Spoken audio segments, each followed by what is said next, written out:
ladies and gentlemen, welcome to the 323. I am your host, Reid Murphy. It is good to be here with you. It's felt like forever since we've gotten to talk to you, you beautiful audience, on all things sports and political nature. Yeah, the last time we were on, we had plenty. Actually, everything that we talked about last time, which was me and Luis talking about, the playoffs and the NBA reactions and political reactions. Don't worry, folks. Nothing's changed. Knicks are still going strong. Wizards are still screwed. People that got deported are still not in the place that they should be. So the world is right, I guess. Who knows? But we're going to correct it some more today with an awesome crew here on the 323. Scott Ellia of the 323 College Shame Day is here. Look at that new background. Look at you. I know. It looks a little bit more put together than last time you had seen me. That is a beautiful green screen. Yes. I know. It's looking great. And, of course, the Big Chief Burrito himself, Luis Martinez, is here. Hello, Luis. What's up, gentlemen? Yes. Right. West Coast is running. Of course, like you can see on this beautiful ticker, if you're watching the 323 network on YouTube, if you're watching us, you can see on the ticker, Luis Martinez's movie, Blacklisted, is available on Prime Video. Go check that out. You can check him out all over the place. He's doing great work. We're all doing great work. And boys, there's so much great work being done in the just realm of sports, in the realm of entertainment, and just in the world. There's so much to talk about now that we're back. I don't honestly know where to start. I could start with a deep depression that I am as a Wizards fan. But not really. I could be a Knicks fan. Go New York, go New York, go. I was playing Mo Bamba with the kids earlier, and we were just crashing out all together. I feel the Knicks energy running through me. And forget the lottery, which you can go check out. The top 5 things more rigged than the NBA draft lottery. Huh? Did they do the lottery? Who needs it? Who cares? Cooper Flag. Who wants the white basketball player? Nobody needs that guy. Not me. I'll tell you right now. I never wanted him. I'm on record on this show. I said I never want him as a Wizard, and I would never get a jersey or anything like that. Oh, but we got NBA playoffs to talk about. Jayson Tatum, Achilles tear. What happened? Oh my God, the Celtics. What's going on, Boston?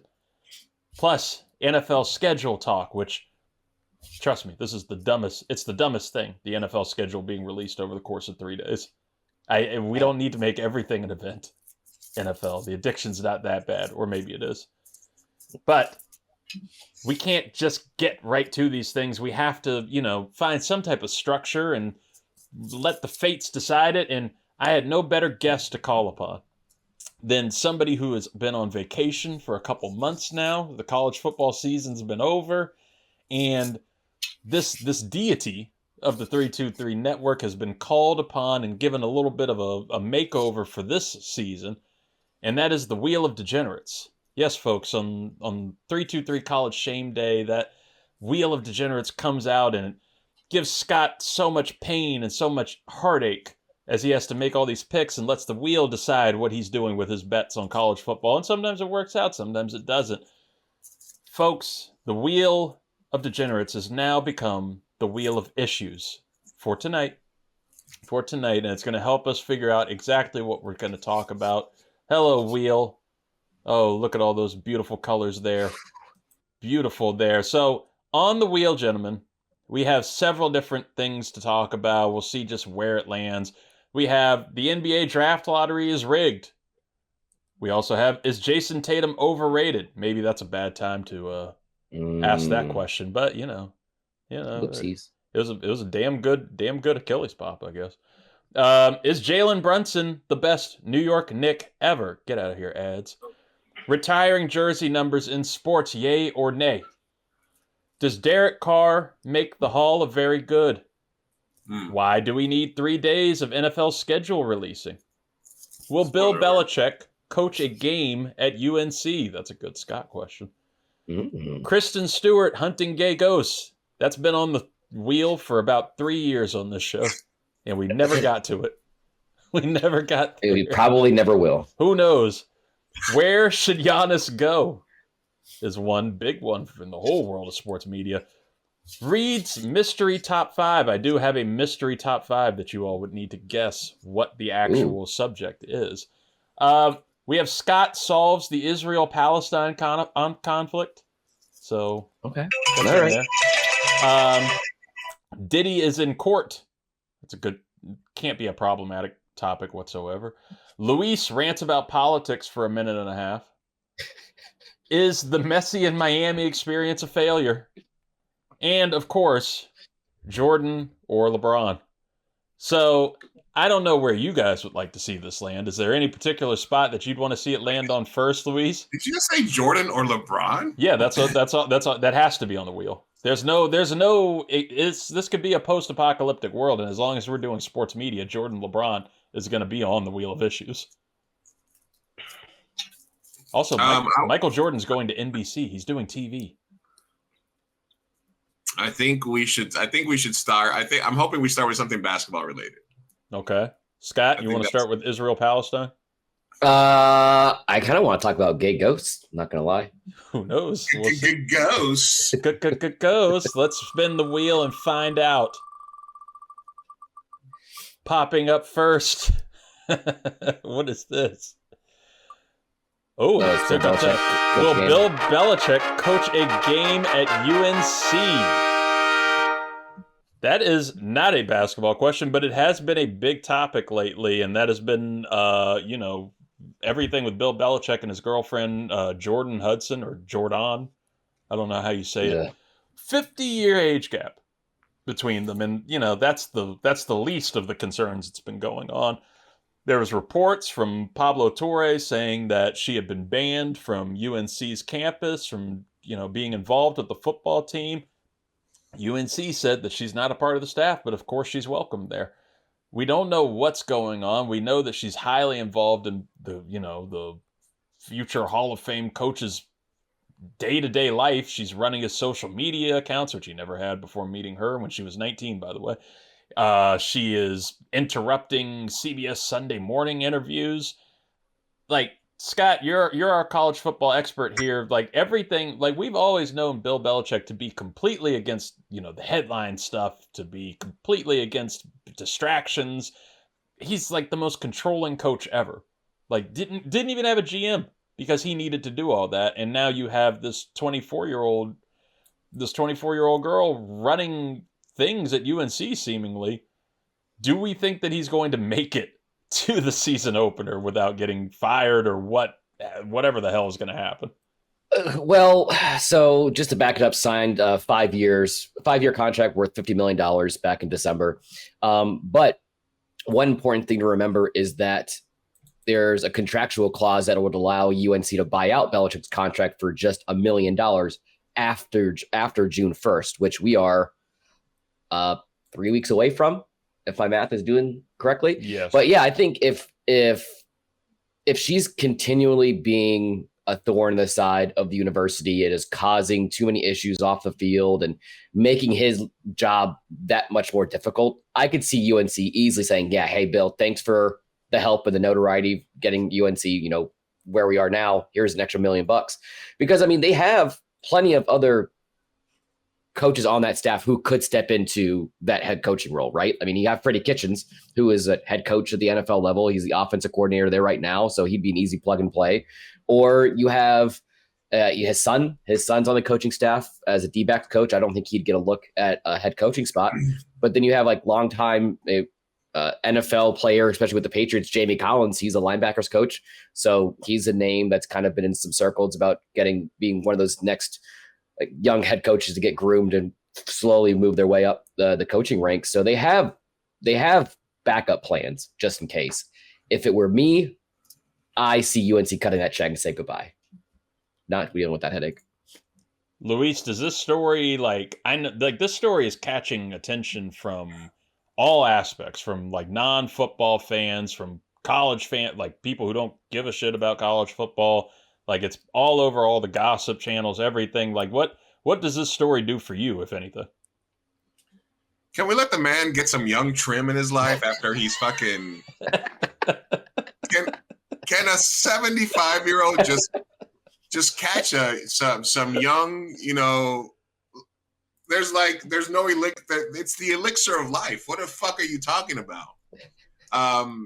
Listen, I'm about to enter my Bill Belichick phase. If I don't want no bullshit when you guys see a 25-year-old running my life and my social media accounts and interrupting my fucking Oscar speech saying we're not going to talk about that.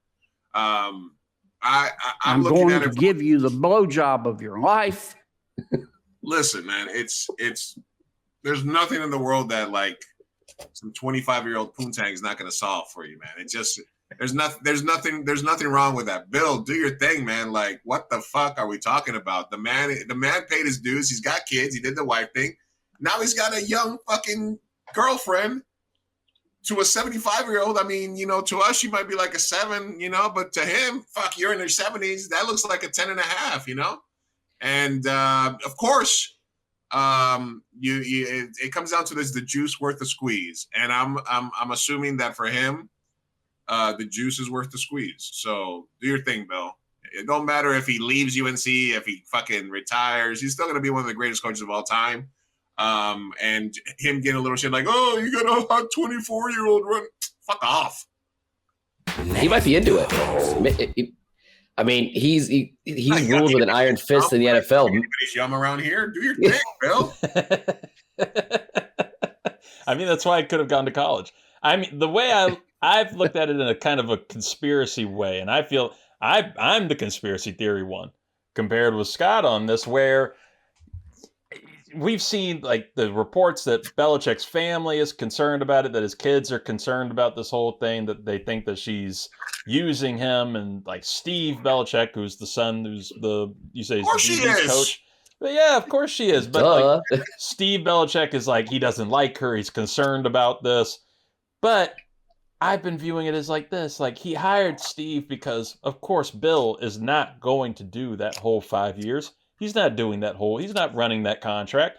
He's took the job, put his son on the staff, so that way his son is going to wind up becoming the head coach at UNC. And he never would have become the head coach at UNC if it wasn't just like, inherited. And so now we might just be speeding up the process here, where Bill is, UNC got put on Hard Knocks. They're supposed to be on there. And of course, Belichick doesn't want to do Hard Knocks. He's never touched it in his life. But Jordan apparently got it killed because she made the NFL uncomfortable, which is a damn hard thing to do. And she might just be helping out all of this. And now he's going to get to say, you know what? Fuck this. Leave in mid-August. And all of a sudden Steve is a head coach at UNC and Bill is back on Monday Night Football doing Manning casts with Jordan on the side.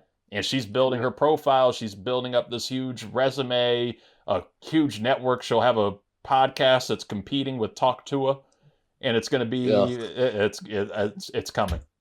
Promise, it's coming. It's coming. Yep. So, do whatever happens. At this point, like Luis said, Bill's got the legacy. He's going to forever be known as one of, if not the greatest coach of all time in football. Unless we get one of those, hey, coach's wife invited me over for fucking dinner situations. And, who are we to say? Even if Bill is a cuck and he's having the fucking linebackers come fucking turn around in his fucking condo, who gives a fuck? That's their life. And of course she's using them. She's a 24-year-old fucking hottie. That's what it is. Every relationship is transactional to a certain degree when it's that thing.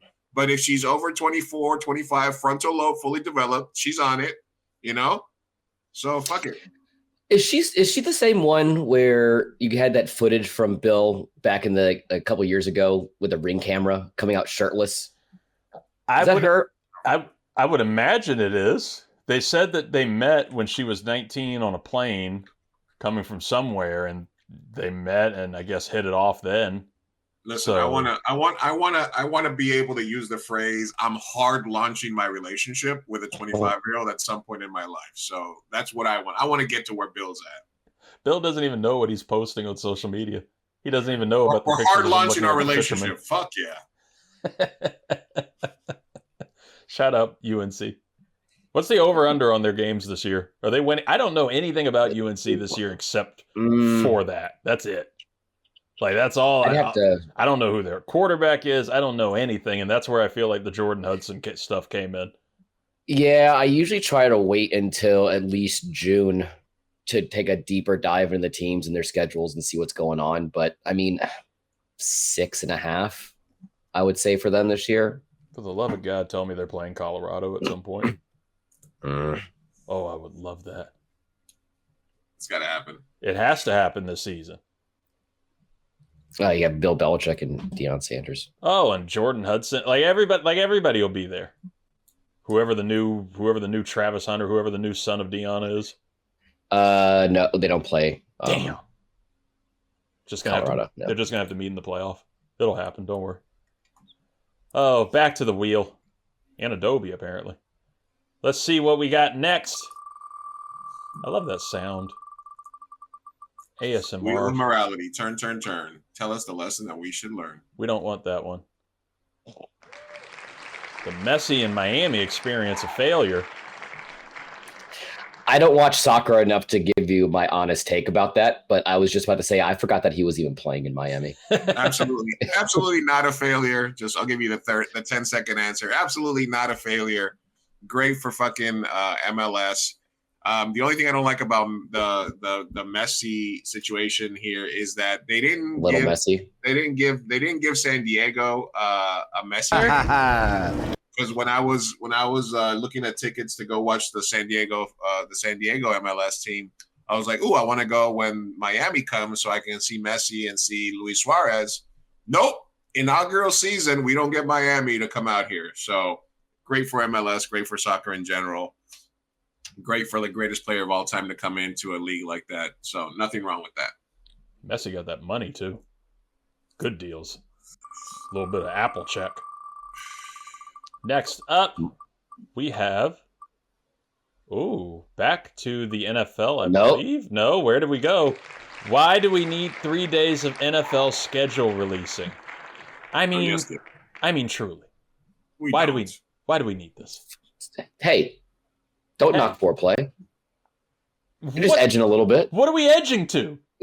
What are we edging to? Jaguars Titans on Thursday night again? Are they really doing this 3 days? What do you mean 3 days? How does that even make sense? Like Scott said with the edging, the big climax is tomorrow when they're going to put out like the full schedules at night, and all the teams' social medias are going to put out like the Chargers will have a new 30-minute anime episode that's about their journey through their schedule or something. And Sylvester Stallone will be announcing like the Commanders' schedule, like some weird, like all that weird stuff. But like, I just want to know. All I want to know: who are we playing week 1? How many primetime games do we have? And then I'll move on. Like, I'm gonna find out the schedule and I'm gonna move on. I'm not gonna sit on this for weeks. All I care about is, are the Jets playing either the Rams or the Chargers close to San Diego so I can go watch them? And they still haven't played at fucking SoFi, so that's the only thing I'll be looking at.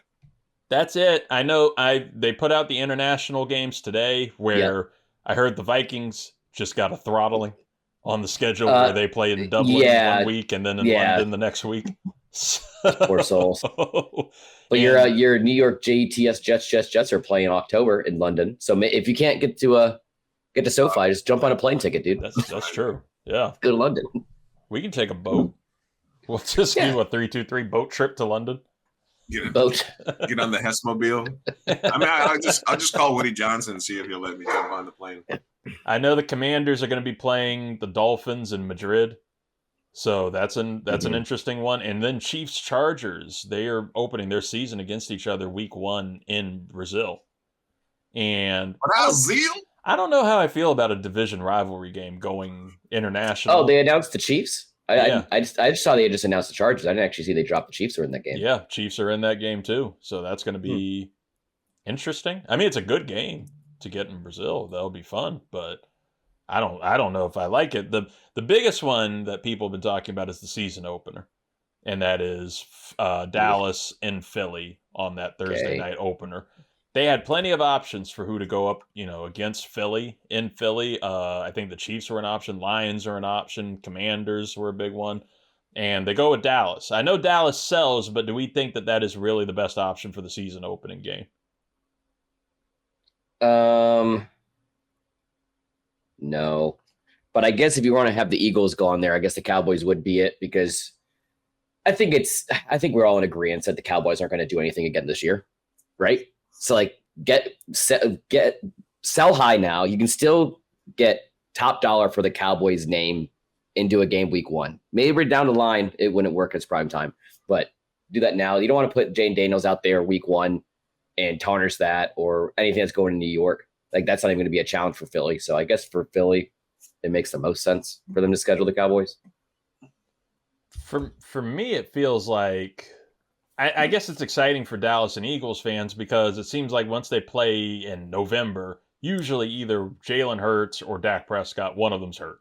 So this time you're getting to, Dak should be healthy and ready to go by the season opener. Right. You get all that good stuff. Season opening game feels like a rite of passage for like great teams. So I kind of feel like the NFL is going to hold back on Washington a little bit this year and say like, hey, do it again.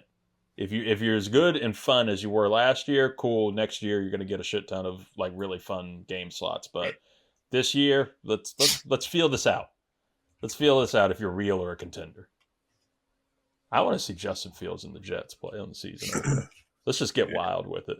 Tired of them on Monday night doing all that issue. Oh, we have more days of schedule release. What else do we have on the wheel, though? I'm really not trying to solve geopolitical conflicts, so can we? Oh shit! Oh, you got really close. You got really close. Oh. Reid's Mystery Top 5. So this is a new segment that we're going to start doing at some point, which is where you have to guess. You guys are going to have to guess the top 5s here. And, just for the sake of it, let's do the imaging. 5, 4, 3, 2, 1. This is the 323's Top 5. Oh, shit. Here we go again. I'm very nervous now because I hadn't looked in this top 5 for a while, and I saw number 5 on there, and it scared me. I was like, wait, what are we talking about for a second? So what I'm going to give you here is I'm going to give you guys the 5. I'm going to give you the list from 5 to 1, and then you each have to guess what the list actually is. What's the list about? What am I possibly talking about? So we'll see who gets the closest here. You two are very competitive. You two are very close in games whenever you two are in the mix here. So we're going to see. At number 5, I have Holocaust movies and slavery movies. Number 4, a puppy getting kicked.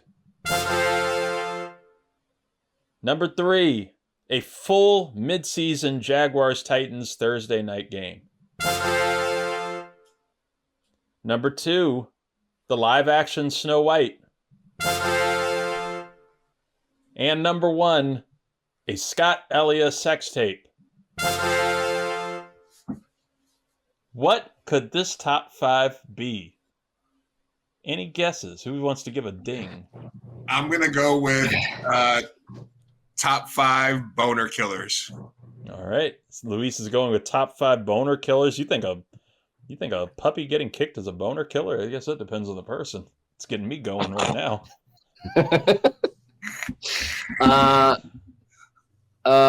Top 5 ways to ruin your evening. So the top 5 that you got there: Holocaust and slavery movies, a puppy getting kicked, a full midseason Jaguars-Titans Thursday night game, the live-action Snow White, and a Scott Elia sex tape. These are the top 5 things I'd rather suffer watching than seeing Trump being involved with the Commanders again. Oh, wow. What a miserable sight that was. If you're relating it back to football, was seeing Donald Trump help Josh Harris and Roger Goodell announce the new, the Commanders getting the draft, Washington, D.C. getting the NFL draft, and seeing Trump hold a Commanders 47 jersey with his name on it. Oh, my God. Like, we got the new stadium announcement, and then this. Is that the jersey you actually went to go find today? I did. I secured it, actually. I'm just nervous to wear it. Boys, we got him. Yes. I don't ever want to see that again. I don't ever want to see him involved with this team again. The second Scott Elia sex tape has hit the building. Oh no. I mean, I'm terrified of it, but I'm also curious. I'm curious how it goes. I'm curious. Well, we'll put it on Patreon. Put behind a paywall. A little Shannon Sharp grunting in there or anything? I was off them spots. Who's a good Cheryl?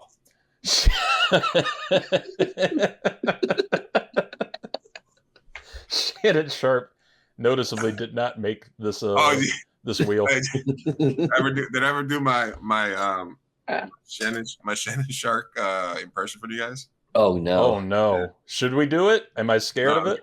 I don't know. Basically, when he was on that show, he was like, Skip, LeBron James. I was Skip.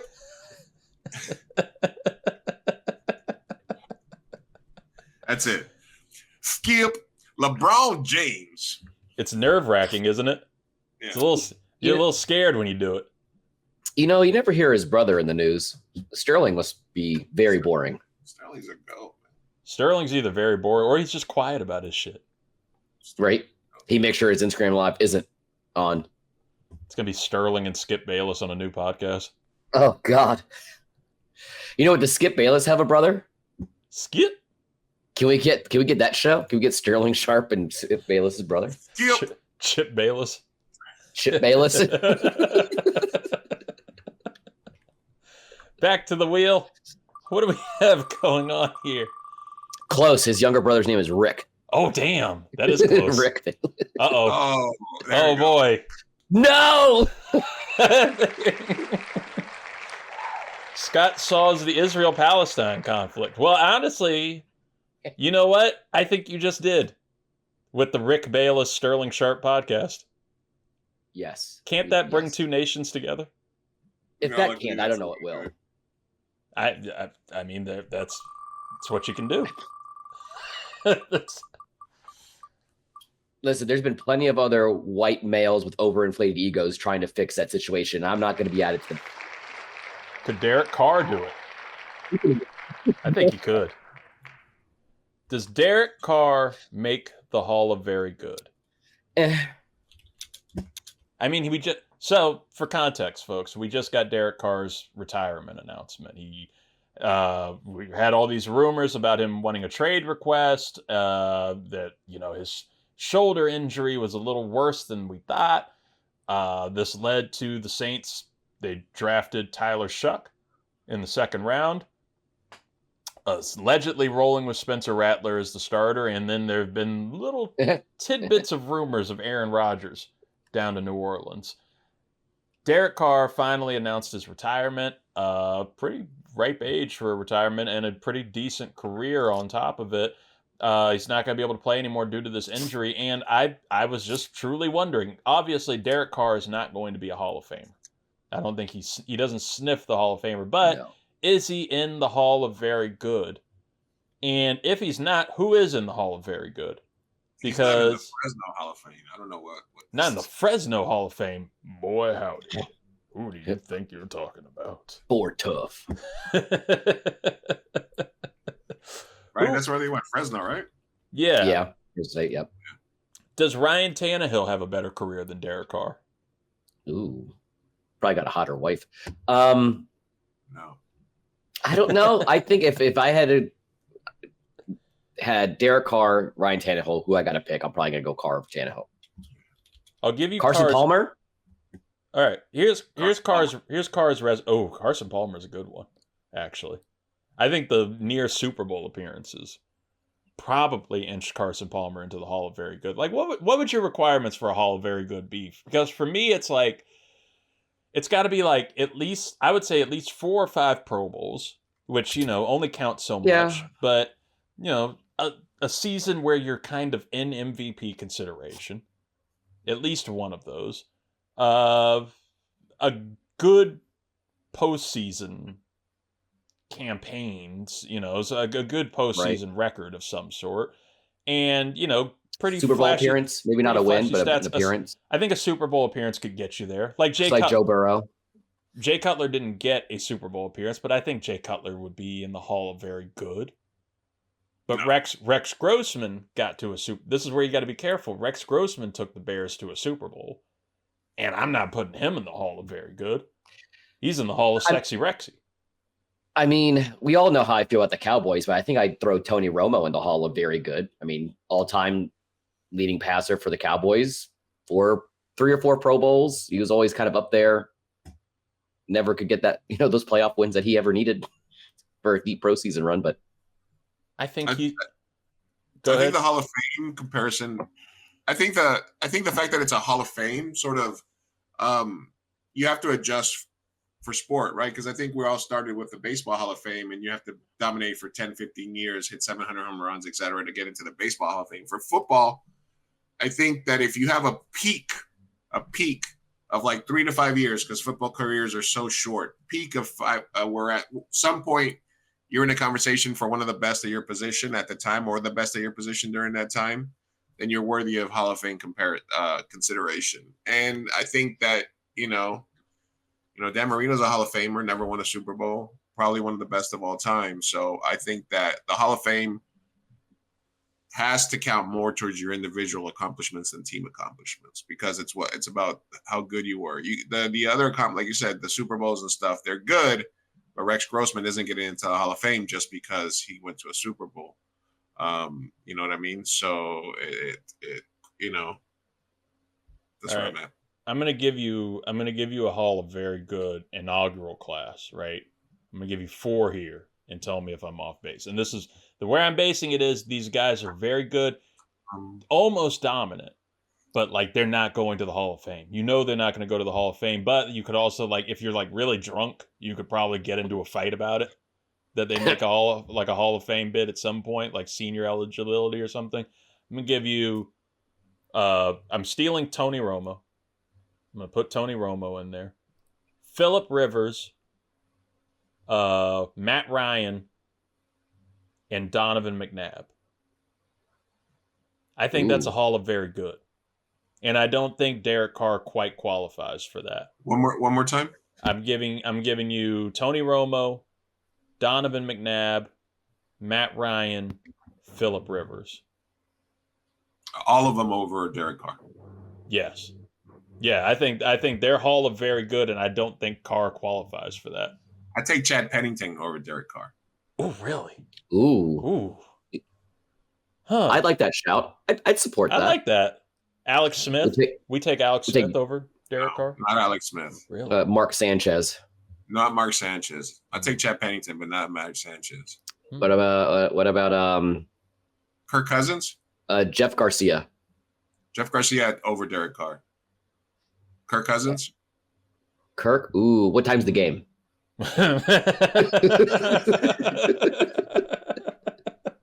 1 o'clock? Yes. Prime time 8:30? No. I'll cap off Derek Carr's stats in the NFL, like his full thing here. He made 4 Pro Bowls, which of course, again, you can't go off of that. I think some of those he filled in. He finished his career with 41,000 yards, 41,245 yards, a 92.8 passer rating, and 257 touchdowns to 112 interceptions. That's a Hall of Famer in like the 70s. That's like a Hall of Famer in the 70s or 80s. But like I think nowadays, excuse me, I think you're going to get every quarterback now probably should finish their career with 40,000 passing yards. Just based off the play style now. Then, yeah. Right. Just how heavy it is. So I would take Jake Delhomme. Oh, God. Ooh. Really? Jake Delhomme over Derek Carr. What about David Garrard? Take David Garrard over him? Oh, no. I miss David Garrard. I thought David Garrard was going to have like a late Jake Hall of Fame career. I'm taking Jake Delhomme over Derek Carr. I said it. We got Jake Delhomme. Now it's just turning into a game name that who can name the most just out of the left field quarterback. Out of left field quarterback who's still like good. Who's still like somebody that could get you a sneaky win here. Ooh, damn. Jake Delhomme's 50. Jake Delhomme might win this. Jake Delhomme might win that whole Uh, The Ooh. Jake the Loam corollary. Matt Hasselbeck. Ooh, Tim. Super Bowl winner. Ooh, Tim. Tim Hasselbeck. Tim Hasselbeck. Yeah. No. No. No. Oh, Brian Greasy. Brian Greasy, Chicago or Dolphins? No, I mean Brian Greasy. Broncos. Brian Greasy. Right. Broncos am I right? No, Derek Carr. Jason Campbell. Derek Carr. Mark Brunell. The lefty. Yeah. Now I'm going through just Redskins quarterbacks of the I'll 2000s. give you another Mark Bolger. Oh. Derek Carr. Jay Cutler. Gary Collins. Huh? Jared Collins? Terry Collins? Gary Collins. Terry Collins, ex-Mets manager? Terry Collins. Terry Collins and Kerry Collins like the same age during Kerry Collins' career. Oh, Kerry Collins? No, Derek Carr. Boomer Esiason. Boomer Esiason. Yeah, Boomer. Yeah. Went to a Super Bowl. Andy Dalton. Ooh. The Red Handy Rocket. Dalton. Handy Dalton. Yeah. Handy. What his wife ask him when he gets home? Handy Dalton? Handy Dalton? Yes, please. David Carr. David Carr could have been a Hall of Famer. Could I have. stand on this. He had a awful O-line with Houston. Awful On a setting that he few- got put into. On a future top five wasted Hall of Fame potential. Ooh. Or David Carr could've- can still what sling could've. it. They showed him like outpassing Dak Prescott at like one of those little events. I can see it. He just turned into Uncle Rico. Who's let me ask you Rico. this: if you could have him at college for 3 years as a starter, you got to sign him up right now. Are you taking Arch or are you taking Peyton's kid? Ooh. Ooh. You saw Peyton's kid out there chucking it. Ooh. What's Peyton's kid's name? Peyton's kid. Peyton's kid. He said the name. It's Peyton's kid. I'm gonna say Patty May. Oh, I think Gunner. I think Peyton's son just won. His name is Marshall.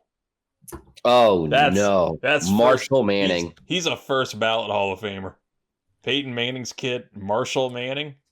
That's a Hall of Famer. And listen, Conspiracy Lou needs to address this Derek Carr thing as well, because there's a very clear Arch Manning play.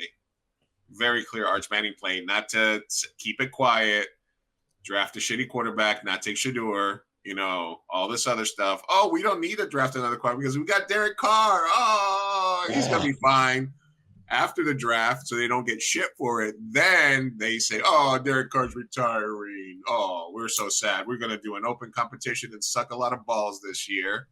Down in Lake Pontchartrain. We're going to suck a lot of ass, and we're going to suck for Arch. And we're going to talk Arch into coming out after just 1 year as a starter, because it might lower his draft stock since he's only going to have 1 year as a college starter as opposed to 2 or 3. And hopefully they can get him in the first round and complete the Manning circle in New Orleans. Arch it up for Arch. Yeah, I think if Arch has a really great year at Texas this year, he could easily come out. I'm still on the boat of him being in there for 2 years, more specifically because Grant Nussmeier, the current starting quarterback for LSU, his dad's the OC in New Orleans. So I could easily see them doing that. And then that's another Band-Aid on the situation to suck for another year and then get Arch in 2 years. And the Mannings are notoriously like Peyton could have come out when the Jets had the number 1 pick, said, no, I'm staying in college for another year. Yep. Went back in, Eli, so the incentive, I think from the family perspective, every incentive is there for him to just come out when he comes out. But New Orleans, going back, that's where they're from, that whole thing could be definitely. Well, there's another team out there that could be definitely QB needy in about 2 years, and they're playing primetime Thursday against the Eagles. So 2 years from now, maybe see Arch Manning with the 5-pointed star on the side of his helmet. I was going to close it out with Conspiracy Reid, just throwing out there. New Orleans can want him as much as they want, and it's going to wind up being the Dallas Cowboys who just have – Dallas is just going to get the number 1 pick. with a 1.8% chance of landing it. You're saying Dallas is the LA Lakers of the NFL? No, they're the Dallas Mavericks of the NFL. Oh, okay. Yeah. Oh. Mm-hmm. But they could be the Lakers. Maybe they're a combination of them. Some form. I would say the Cowboys are the NFL. Since you mentioned the Mavericks, so how bad do you have to suck at your job for you have to come out and make a statement? This is actually something that was on CBS Sports right now. It says Mavericks plan to draft Duke's Cooper Flag at number 1 after surprise lottery win. Won't trade the pick. How fucking sucky do you have to be at your job that you have to put out because everybody's like, wait, oh my God, they got so lucky. Collusion, definitely rigged, 1,000% rigged, right? And then they're like, and then everybody's thought process goes from that to like, oh wait, that's Nico. Oh wow, wait, what if he trades the pick? What if he doesn't draft Cooper? Oh no, he does love defense. Defense builds championship. He could go for and then they're like, no, guys, we're going to draft Cooper Flag. What the fuck has anybody ever put out that statement? You know? I mean, it's rough. I had the question: did Nico Harrison win? Did he win with that? With that lottery ball going in his favor? Did Adam Sandler win at the end of Uncut Gems? You always take the long shot. Cooper Flag could do the funniest thing ever and say, "No, I'm going back to Duke for another year," and he just doesn't even come in for the draft. Hey, if the Celtics suck for a year, he would love. He could have been the first person that was like, "No, I want to go play in Boston." Well, isn't he from New England? Isn't he from Maine or something? He's a Celtics fan. That's what. Yeah. Well, you know what? Funny enough, because the wheel while we were just over here, it landed on his Jayson Tatum overrated, but then it corrected itself to what happens to the Celtics now that Jayson Tatum has been injured.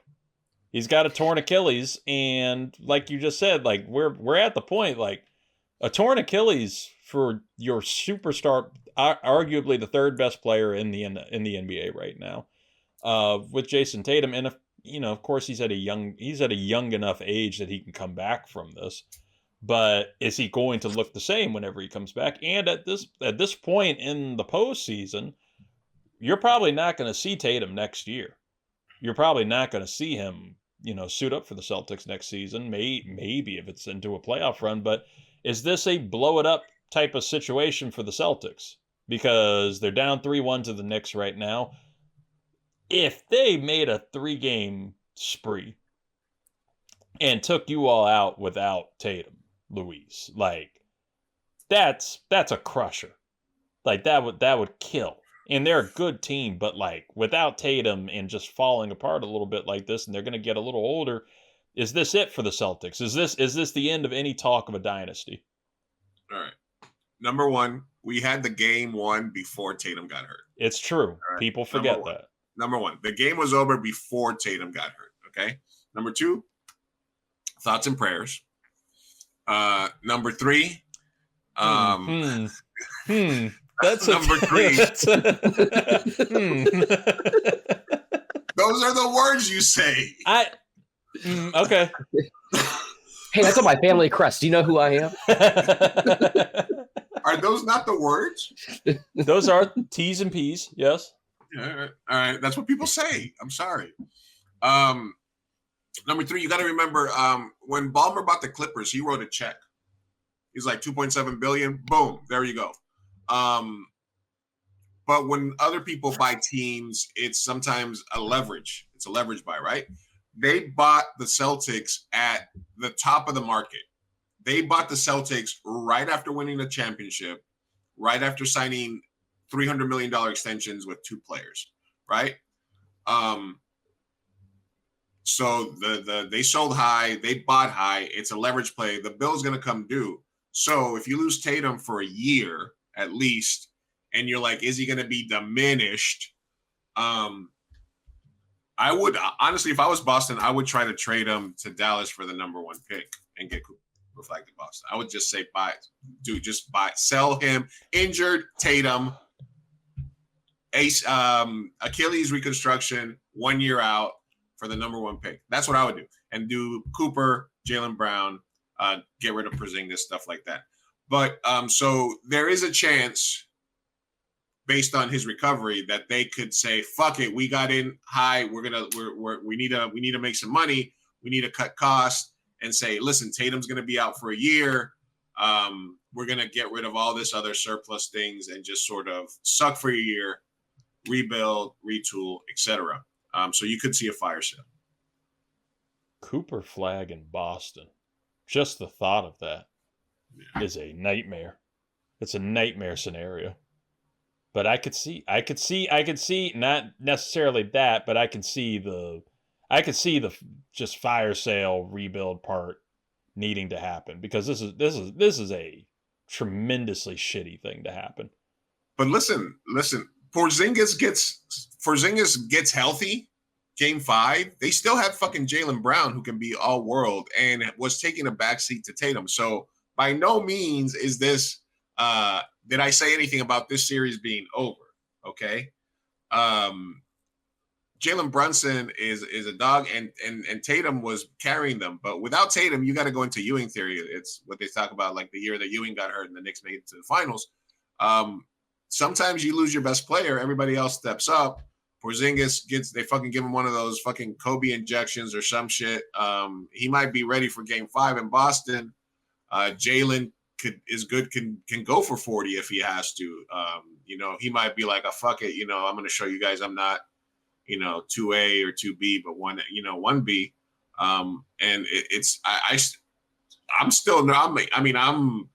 I know that I said it, that we were built for this because of our wings. Cat's still a disappointment. So in my opinion, if we could somehow flip Cat for Giannis or anybody, Cat for Giannis, what the fuck? Can we get a little force somebody to trade us a thing like the Lakers? We're the fucking New York Knicks. Can you force Milwaukee to trade us fucking Giannis for Cat and then give fucking Milwaukee like the number 1 pick, like in 2 years or something? What is it? Just LA that gets the fucking special privilege? So yeah, I'm still scared shitless. I want to, and then Indiana or Cleveland. Indiana's fucking scares the fuck out of me. Just from remembering the Knicks Pacers series from the 90s. So if we get past Boston, it's gonna be a fucking battle. But the difference will be that when the Knicks played the Pacers last year, they were down to like 4 players. Brunson was hurt. OG, everybody was out. Every fucking person was out. Everybody got hurt at the end of the Hart, OG. We didn't have Bridges. So I think that it's going to be a better battle, and we just got to get one more fucking game. You ask for this forced trade. You ask for this from the NBA gods and the rigging. You're not getting Giannis. You're going to get Tyrese Halliburton slipping in Tracy Morgan's puke courtside and tearing his ACL, and you're going to like it. That's what you're getting. If I can talk, maybe not to the excitedly confident Knicks fan, but if I could talk to the somewhere deep in there, the somewhat scared, somewhat fearful Knicks fan. It's just in there, a little traumatized from the past. Some triggers in there. Was that fan? I feel like we're in the movie Split right now. Was that fan fist pumping when they saw Jayson Tatum going down? Oh, fuck. Absolutely. I think that we all have to battle the toxic segments of our fan base, right? And as a Knicks, Jets, Mets fan, what's the example of the fucking Mets fan? It's that fat fuck from Barstool. And you know what I mean? Yeah. Like, what do you think, Frank, whatever the fuck that dumbass's name is. Hey Dave, I got a better Mets fan right here. Let's go to Barstool, guy. The 323 on Barstool. Would you guys take it? Would you guys sign up? What position are we to say no? Right. I mean, Who am I to tell Dave Portnoy no? we can tell him to fuck off all we want, but it's in love, Dave. Can we get a little variety on Barstool? Come on, let's get us. Look at us on this. Barstool. Yeah, We'll still give you white, and we'll give you plenty else. Yeah. Little menagerie. He just solved Israel-Palestine. You're welcome, Dave. And I'm a New York fan, but I'm honest about my Boston takes too. You know. Yeah, we'll try pizza with Dave. Shit, first taste with Dave. He's gonna take that now. I can't tag him in the shit. There we go. Everybody knows the rules. That won't happen. Oh my God, we forgot about the wheel. Where are we on the wheel now with only so little time left in the show? Ooh. Right when we were looking for any rigging or anything.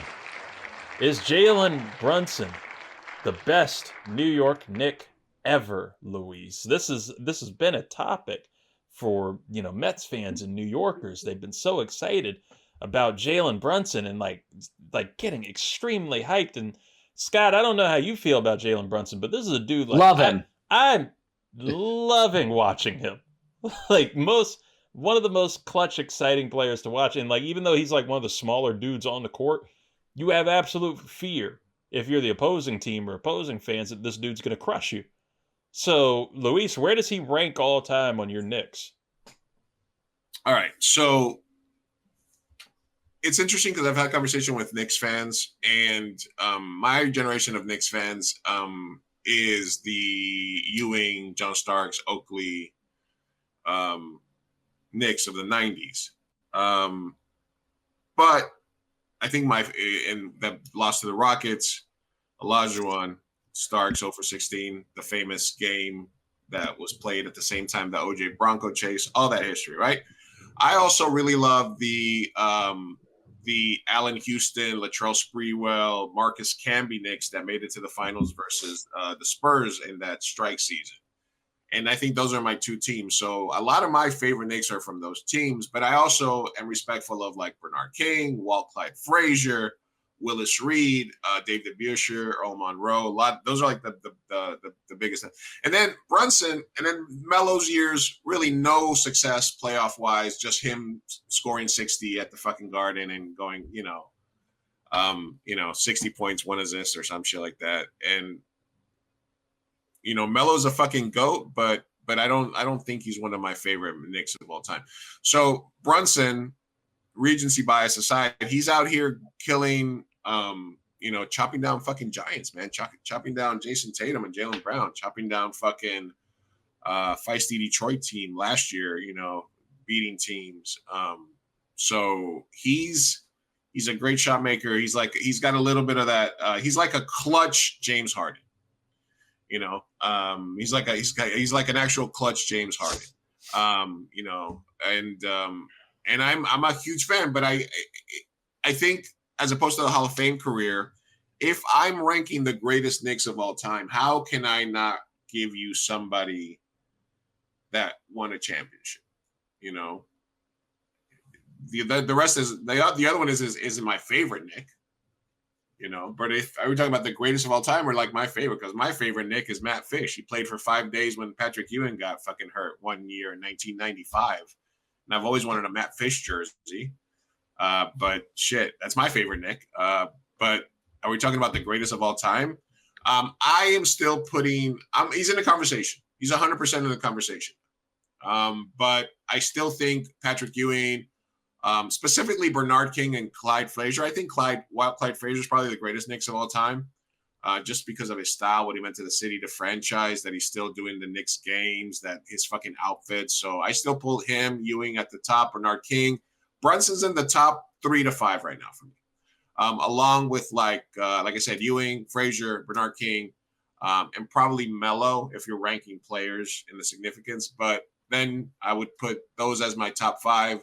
And then probably Oakley, Allen Houston, Latrell Sprewell, Anthony Mason, Willis Reed, Dave DeBusschere, and Earl Monroe. That would be my Knicks 12. And then if we had two-way contracts and the taxi squad, that's where I would have Starks, Marcus Camby, Amari Stoudemire, who had a really good, until they ran his knees into the ground that season. and Jeremy Lin, just because of his impact too. So that's the Knicks take. I'm glad you brought him up because I was going to ask where does this compare to Linsanity? Like, just if you're just putting a little moment of time into a capsule, was Linsanity as insane for you as it seemed like it was for like us on the outside? I think Linsanity was regular season, and Linsanity is more about, how, the Garden on a Thursday night can be a better place than like any other stadium on a Friday night or on a Tuesday night. A New York fan base can turn just an opponent's, an opponent having a hot night against the Knicks on a random night can become an event because it's at the Garden, because it's at the Mecca. So I'm sorry, I forgot what we're talking about. Oh, that was it. Basically, Linsanity. Is Linsanity So Linsanity was more about that. Linsanity was more about the moment and where it was happening. This guy comes off the bench, starts scoring points, starts winning games. So it was more of like a city, like a thing, like, man, this is the type of things that can happen here. We can turn something like this into like a big moment because of where it's happening. If that would have happened in Milwaukee or San Antonio, it would be like, this guy from San Antonio just, blah, blah, blah. This, unlikely hero, blah, blah, blah. But it happened in New York with the Knicks, in that city, with that crowd that can turn even an opponent's best day, into an event. As opposed to the sustained over. I think the thing about the Knicks fans is that Brunson is making us feel okay to think we're good again. I think Brunson brought back a lot of swagger to Knicks fans because Melo scored a lot of points, but we didn't have a lot of success. Brunson scores points, and he's clutch. And you feel like literally right now it's like, we just the entire Knicks process is like, we just need to be down by less by at some point we're going to be down by 20. It doesn't matter. We just need to be within like 15 in the fourth and we're good. And I think the fact that he has Knicks fans feeling like that is says more about that. And it's been a sustained time. So it's like, fuck, we're good. We had, like, I literally felt comfortable saying we are built for this. We have the closer, we have the wings, we can match up against anybody. So I think that is the biggest difference between that. It's a more extended time and it's a different feeling. I want to test Luis here. I'm gonna test him in currency because I'm glad that you didn't put like Brunson at number 1 all time. I was trying to understand where the Bargnani hate was coming from. Why is he on the list? I want to test his Brunson loyalty, and you can jump in here at any point, Scott, with any names as you see me going down this list. Okay. We're going to play a little game with you, Luis. The game is called "What Would Luis Martinez Trade Jalen Brunson For?" Straight up. Okay. And this isn't just a who. This is a what would you trade him for? Like this. Am I getting this or are the Knicks getting this? This is you're getting this for New York. I'm getting this for New York. All right, yes, New York is getting this. I'm the proxy of New York. Yes. So, all right, you're first on the list here. Would you trade Jalen Brunson for Miami Heat star Bam Adebayo? No. Okay. It's an easy one. Would you trade him for LeBron James?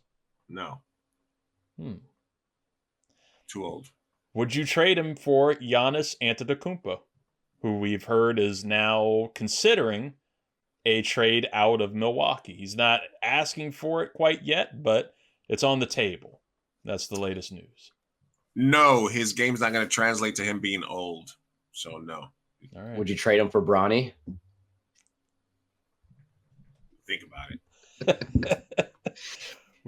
Would you trade him for Luka? Sorry? Would you trade him for Luka Doncic? Fat Luka at the Garden? As I say, he's not going to be with LeBron, who I think LeBron's going to force him to get fit. I would have to trade him for Luka. Would you trade him for Paolo Pincheiro? No. Would you trade him for Cade Cunningham? No. Ooh. Would you trade him for Nikola Jokic?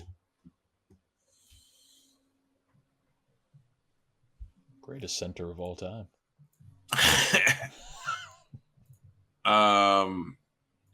No. Would Joker's not as committed. Would you trade him for Lamar Jackson on the Jets?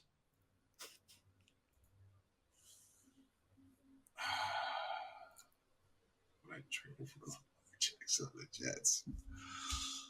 Oh man. So we got Justin Fields. Okay.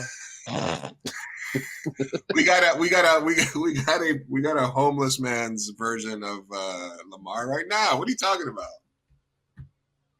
Would you trade him for Patrick Mahomes and Andy Reid on the Jets? No.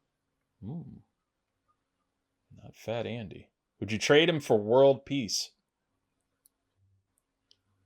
Yes, I would trade him for world peace. So you would trade Jalen Brunson for meta world peace. That's crazy. Man. That's how Nico Harrison gets you. Come back to Queens, homie. The last one I got, would you trade him for Anthony Edwards? Would you trade him for Ant-Man?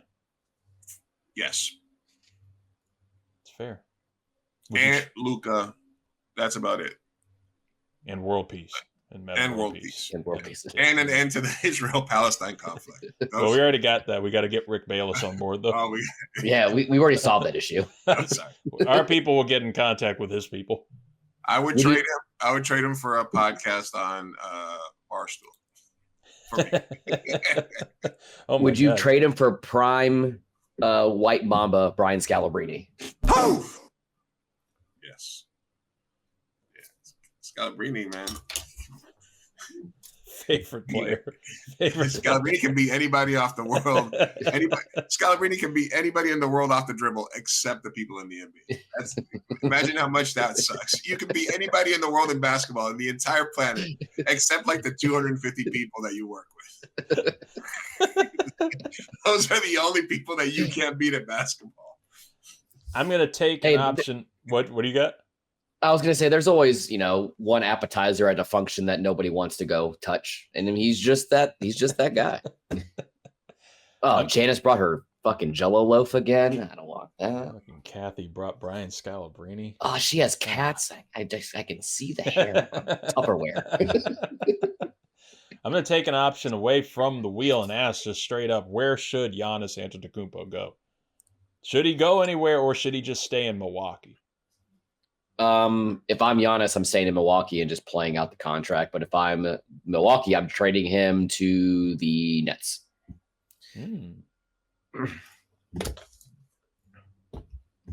I think he should go to the Knicks for Karl Anthony Towns. He should go to the Knicks for a please and thank you. Right. Janice.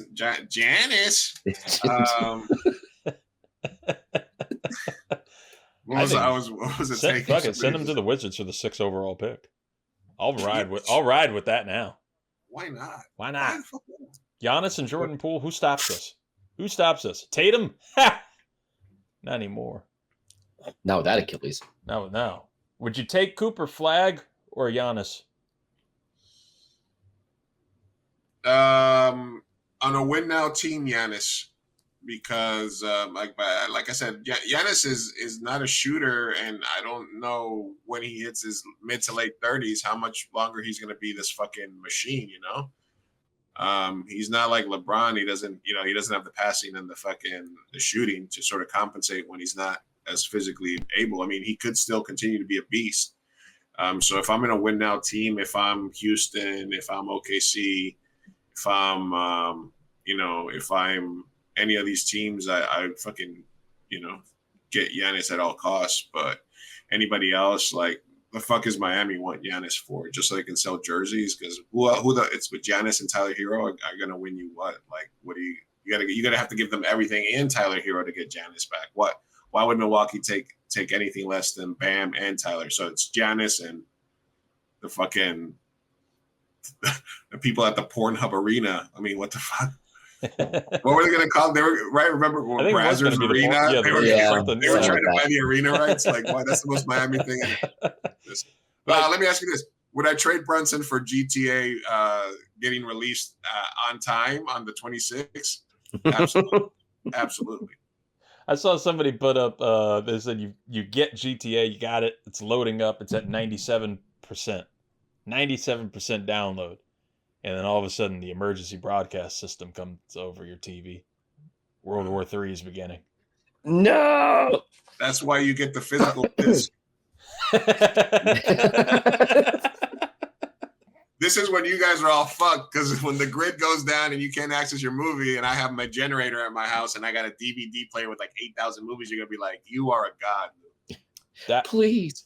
Why do you think I got the disc version for the PS5? I'm prepared. Other people, they got their vaults and stuff ready. Not me, man. I got my Blu-rays. I'm ready to go. Yeah. All right. Let's crush this wheel. Let's crush this wheel in record time. All right, let's do it. We're hitting them rapid fire. Woke Pope. Oh, this is easy. Jordan or LeBron? Let's solve this one like Israel Palestine. Jordan. Kobe. Ooh. Yeah.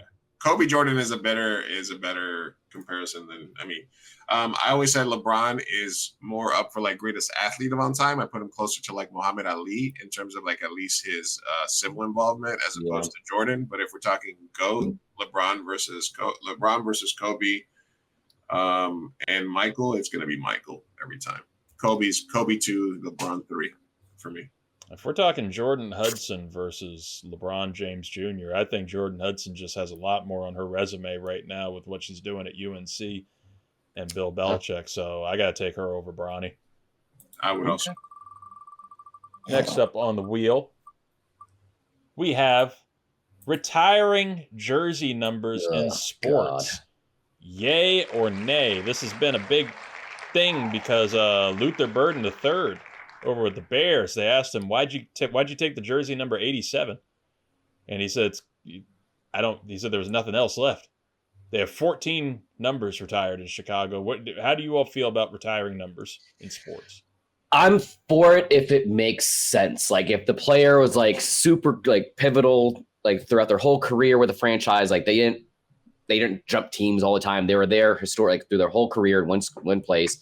They did something, impactful for the community or in the area, not having a career record for an institution of 13-11 for just 7,000 yards and 60 touchdowns. And you get drafted in the 5th round, but hey, you still got your number retired because you threw to a Heisman winning wide receiver and defensive back. But no shade here to the Sanders clan. But no, I think you have to be more strict as far as your decision-making process with whose numbers you're retiring.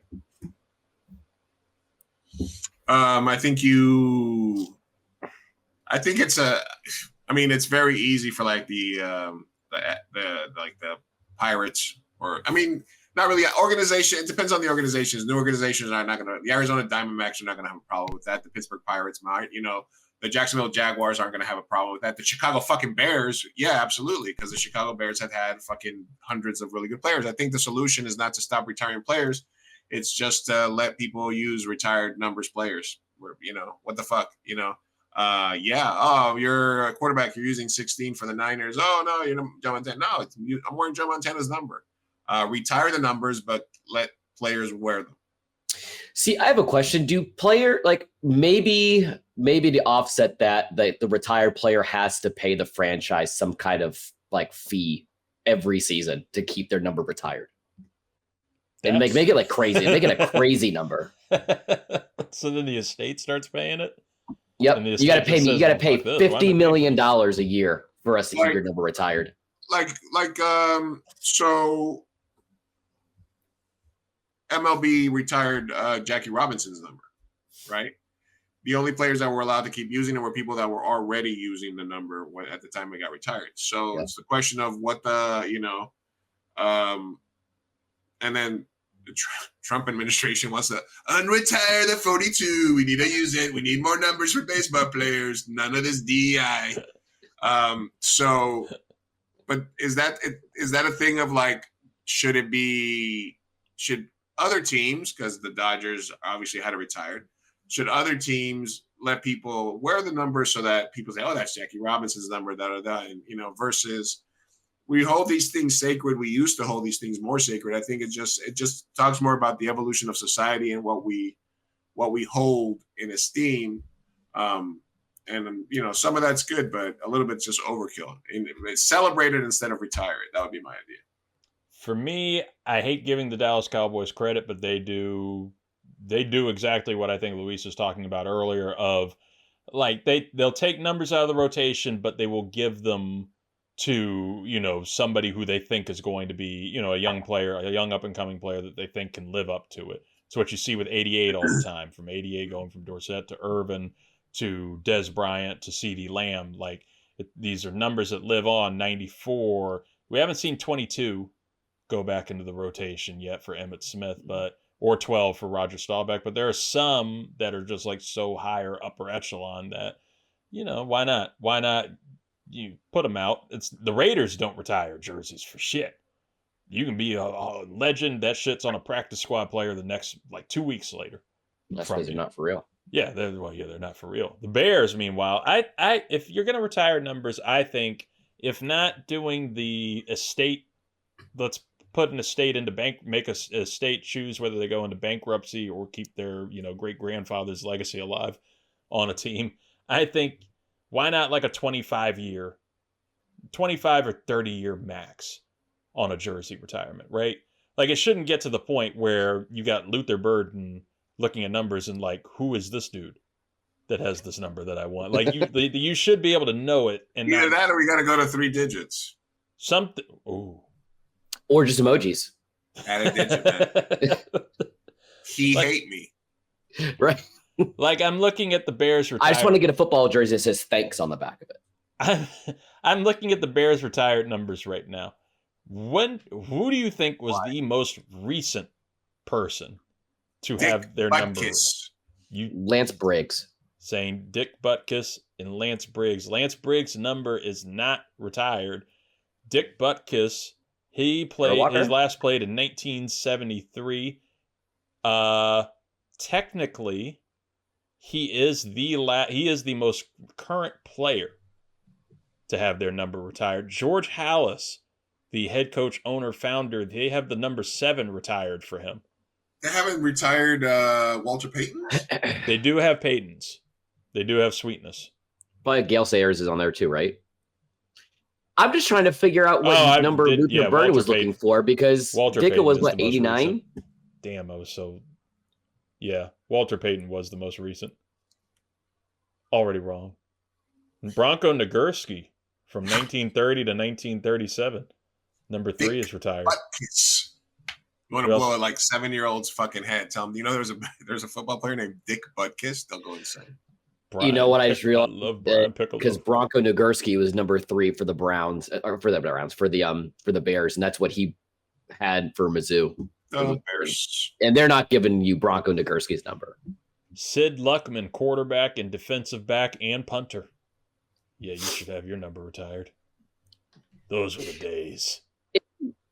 Brian Piccolo, he was the guy who had cancer, and he was on the Brian song. That's a Brian song movie. Yeah. Right? Okay. I love Brian Piccolo. Halloween idea. You and me as Brian Piccolo and Gale Sayers. I'll shave my head and everything, man. Let's do it. Luis rants about politics for a minute and a half. Ooh boy. Should we put a timer up? We have to put the timer up. I wonder if I have the old sound on here. You have to. Oh, the scary stuff. Oh, well, we'll give him 30 seconds. Scott, if you want to start the time, and I think I can find this. You're giving me 30 seconds? We're going to start you with 30 seconds, and then I got a minute of sound to hit you with. To keep you scared, keep you on your toes, all of that good stuff. All right. You said 30 seconds? Yeah, just go ahead and do the minute 30 and then warn me at a minute. All right. And go. All right, guys. So we're going to talk about good things being good and bad things being bad. It is okay for you to have arguments with people about like shit that's going on in politics, but it's okay also to say, hey, man, if Trump actually raises taxes on people making over $1 million, it's a good thing. We're not here to say no matter what somebody does because of their affiliation, we're going to go against it. It doesn't matter who the president is. Things affect us universally. So keep that in mind. Also, this is a transactional 1 minute remaining. Transactional administration. So is it okay that he's getting a $450 million airplane from the Middle East? Yes, if it allows him to then view Arabs and people from the Middle East as people because of the bribe. I don't care how many airplanes they give him. It's good. So remember, it's a transactional president. So we all need to do is get a bunch of Latino and Mexican countries together and give them some sort of nice big bribe. Let's buy something for Trump. It's a transactional president. So if we raise enough money, I'm pretty sure he 30 seconds. He will stop deporting people, black bagging people, and attacking judges. I told you he was gonna fucking start arresting judges, Reid. I told you that was next. Stephen Miller's a fucking demon. He can go fuck himself with 8,000 dildos in hell. That's 10 seconds. Anything else? I got 10 seconds? You have 10 seconds to say anything. Now you got 5. Whatever you want. Always don't let their friends 3. become red pilled. 1. I did want to tell you guys about that.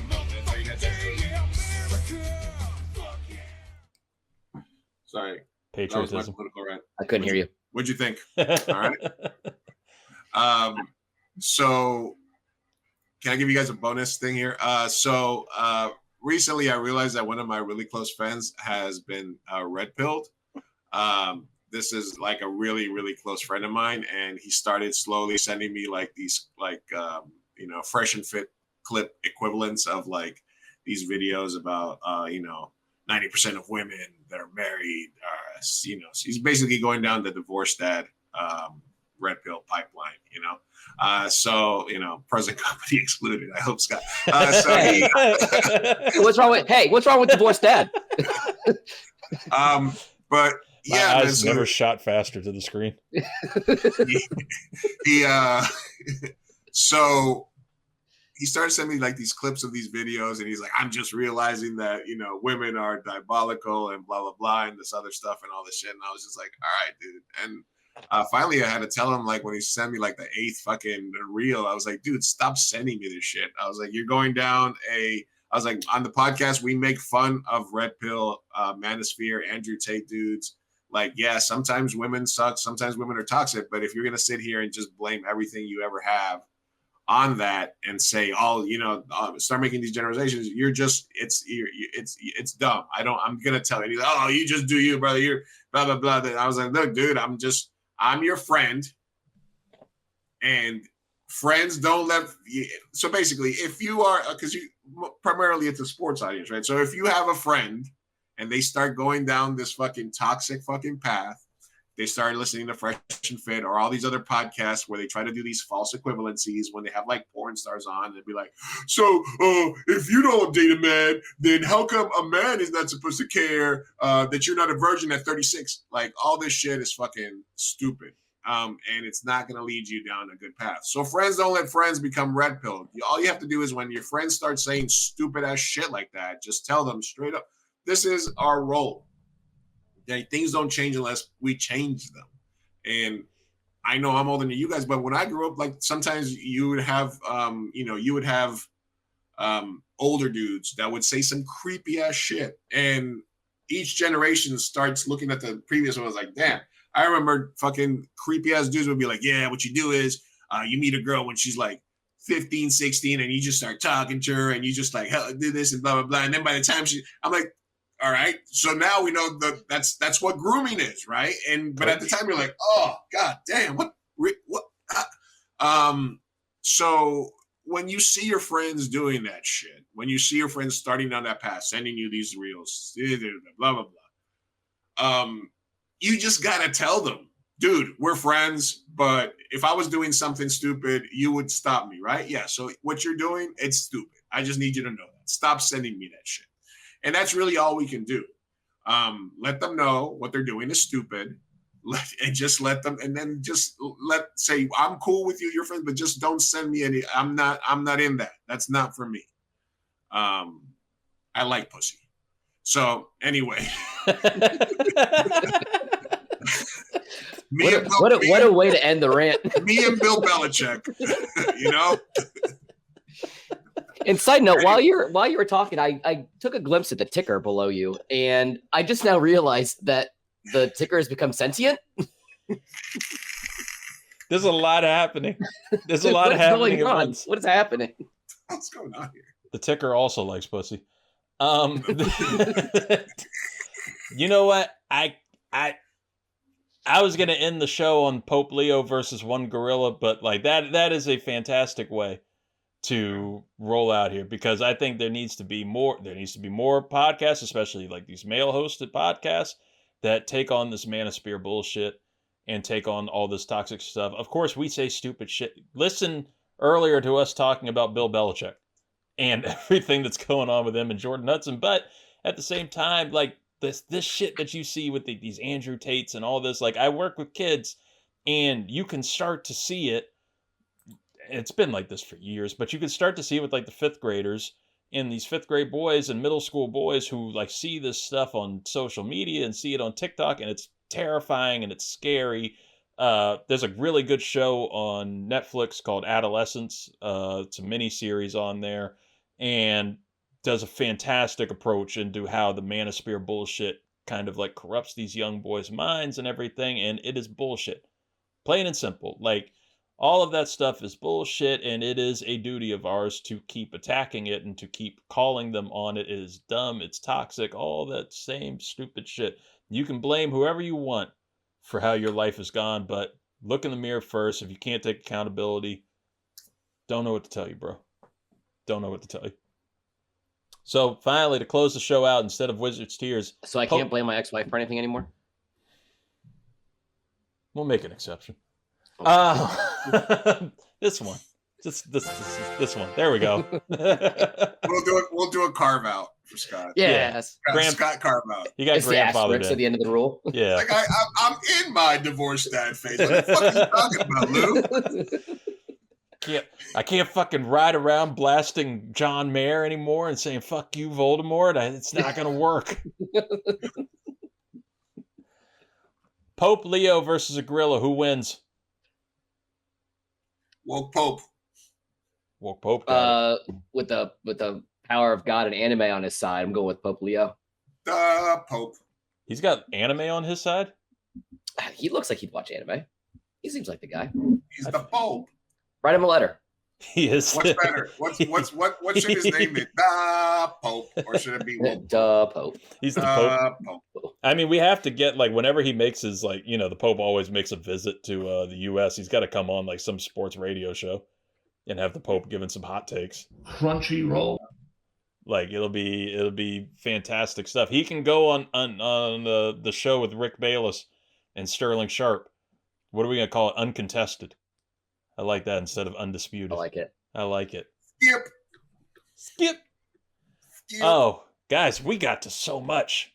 I'm so excited that we got to all of this on here, and we don't have to talk about the Wizards going into another decade of misery because I was expecting a top 3 pick in the draft lottery, and that rigged shit gave me the 6th pick in a draft that doesn't have that much good shit. And who are we going to trade for? That's going to join Jordan Poole. I'm stuck with Jordan Poole now for years. And the Caps lost. It's okay. I'm a de facto Magic fan, so I don't have anything else to root for. Even the Magic are fun. I got Brian Keefe. And I thought it was Brian Keefe, and I thought it was just the sports radio host who had a speech impediment, but his name is actually Brian Keefe. That's my head coach. Would you trade the number 6 pick for John Morant? Yes. For Zion? I mean, why wouldn't I want to have another couple years of like Gilbert Arenas, of like retro Gilbert Arenas type with John Morant? Imagine he just wears first day. Just give him 0. He takes down Gilbert's You guys retired Gilbert Arenas jersey, right? I don't think we did after everything that went down. He's ceremony. Better yet, he puts one up and then he takes it down and he puts Gilbert Arenas jersey on. Comes out with the fucking finger guns. He puts it up and then he shoots it down. Like, that's the way to get it out. Ja Morant was born to be a wizard. Make it happen, man, for the 6th pick. He's what's going to contest Trump as Trump's trying to clean up DC. We're gonna get Ja Morant. Gilbert Arenas as coach. I mean, if you think about it, he's like a John Wall Gilbert Arenas hybrid. You know? That's true. He'd be fun as hell. Of course I'd take that. Give me the 6th pick. Yeah. Give him the 6th pick and I don't know, who do we have? Rui Hachimura? No, he's with the Lakers now. I don't even know who's in the Wizards anymore. I heard you guys might sign Ben Simmons, so there's hope. I thought you were going to say Ben Stiller, and I got excited. We're getting Ben Stiller as a fan? Nope. Oh, damn. You know who is a fan? These guys right here. Fans of you, folks. Thank you all for listening. Thank you all for supporting us, as you always do. Well, actually, I want that one. Luis Martinez, thank you for being here. Thank you for being here whenever you can be. What do you got going on that you want to tell the people about while we celebrate with some patriotic music? Everything's good, man. I'm tattooing at SoCal Tattoo in San Diego. If you guys want to come out, say if you're ever traveling to San Diego, say you heard me on the 323, and we'll give you 20% extra cost because you're a fan. No, I'm just kidding. Calling down to San Diego. We got the website back up, 2amburrito.net.com was taken, so it's 2amburrito.net to find more about my filmmaking stuff. We're going to be launching a crowdfunding soon because I'm writing a new movie. And I'm just fucking, living, doing art, tattooing and piercing people and hanging out. So I'm, having a good time right now. So follow at Big Cheap Burrito and all that good shit. There we go. Follow them everywhere, folks. Go check them out. And Scott, Ellia, buddy, hi. Thank you for being here. You know what? Thank you for having me. It's always great. We're in that little doldrum lull of the year where there's nothing really going on, but it's always nice being able to jump on here and chit chat with the fellas. I was gonna say this. I also put a new T-shirt design into the group chat. Ooh, I'm excited. I was gonna say there's not really college football to promote right now, but hey, we're getting there, and we got potlucks coming up. Oh, and I'm writing you guys into my movie. Oh yeah, check us out in the movie. I would love it. It's gonna be my big break. As long as the scene opens with us talking about Muppets and movies, then can't go wrong with it for us. Yeah, absolutely. Pope. Pope. Oh, folks. And Belichick, shout out to you. You can catch us on the 323 Network YouTube page. Go subscribe there, folks. Check us out anywhere that you get streaming your podcast. Rate us, like us, do all that stuff. And just thank you for being with us. And we will talk to you with plenty more coming up soon. And I'm sure, hopefully, we get uncontested with Rick Bayless and Sterling Sharp off the ground. But, folks, in the meantime, I'm Reid Murphy, your host. We will talk to you soon. Stay safe. The Alamo.